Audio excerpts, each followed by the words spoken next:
सोलापुरातील सहकारी संस्थेत 24 कोटींचा अपहार, माजी नगरसेवकासह 14 जणांविरुद्ध गुन्हा। सोलापूर जिल्हा विणकर सहकारी फेडरेशन संस्थेत 24 कोटी 33,86,020 रुपयांचा अपहार केल्याप्रकरणी चेअरमन अविनाश प्रकाश बोमड्याल राहणार 151/23 रविवार पेठ सोलापूर यांच्यासह 14 आरोपींविरुद्ध गुन्हा दाखल करण्यात आलाय। प्रथम विशेष लेखापरीक्षक वर्ग 2 बप्पाजी छबुराव पवार यांनी या आरोपीविरुद्ध जेल रोड पोलीस ठाण्यात फिर्याद दाखल केली आहे। याबाबत मिळालेली अधिक माहिती अशी की सोलापूर जिल्हा विणकर सहकारी फेडरेशन नियमित D24 ते 31 भद्रावती कॉम्प्लेक्स सोलापूर या संस्थेचे पदाधिकारी व इतर संबंधित लाभार्थी वरील 1 ते 14 यांनी आपापसात संगनमत करून 1 एप्रिल 2021 रोजी ते 31 मार्च 2022 रोजीपर्यंत या आर्थिक वर्षात संस्थेमध्ये 24 कोटी 33,86,020 रुपये इतक्या रकमेचा गैरव्यवहार करून त्यामधील रक्कम आपल्या स्वतःच्या फायद्यासाठी वापरून त्याचा अपहार करून सदर संस्थेचा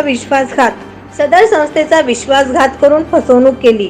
बप्पाजी छबुराव पवार प्रथम विशेष लेखापरीक्षक वर्ग 2 सहकारी संस्था विणकर सोलापूर यांनी केलेल्या वैधानिक लेखापरीक्षणात ही गंभीर बाब त्यांच्या निदर्शनास आली। त्यानुसार बप्पाजी पवार यांनी पोलीस ठाण्यात सोलापूर जिल्हा विणकर सहकारी फेडरेशनच्या पदाधिकारी व लाभार्थ्यांसहित 14 जणांविरुद्ध फिर्याद दाखल केली। त्यानुसार गुन्हा दाखल करण्यात आलाय।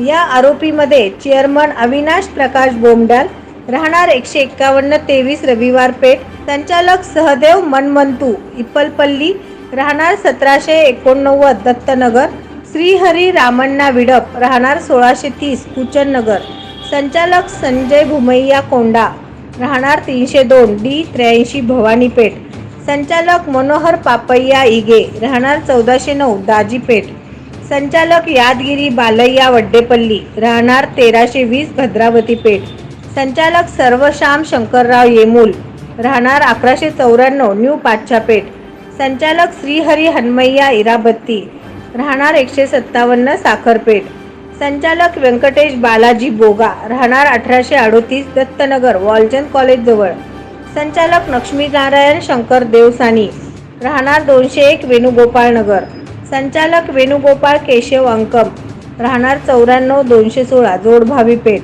संचालिका सौ कल्पना श्रीरंग रापोल राहणार 364 जोडभावी पेठ, संचालिका सौ मंगम्माबाई कृष्णहरी आडम राहणार 2603 नटराज हाऊसिंग सोसायटी आणि प्रभारी व्यवस्थापक रामचंद्र बालराज सामलेटी राहणार 1558 दाजी पेठ यांचा समावेश आहे। जेल रोड पोलीस ठाण्याचे सहाय्यक पोलीस निरीक्षक घाडगे या गुन्ह्याचा अधिक तपास करत आहेत। नवनवीन बातम्या पाहण्यासाठी SB न्यूज चॅनलला लाईक करा, शेअर करा, सबस्क्राईब करा।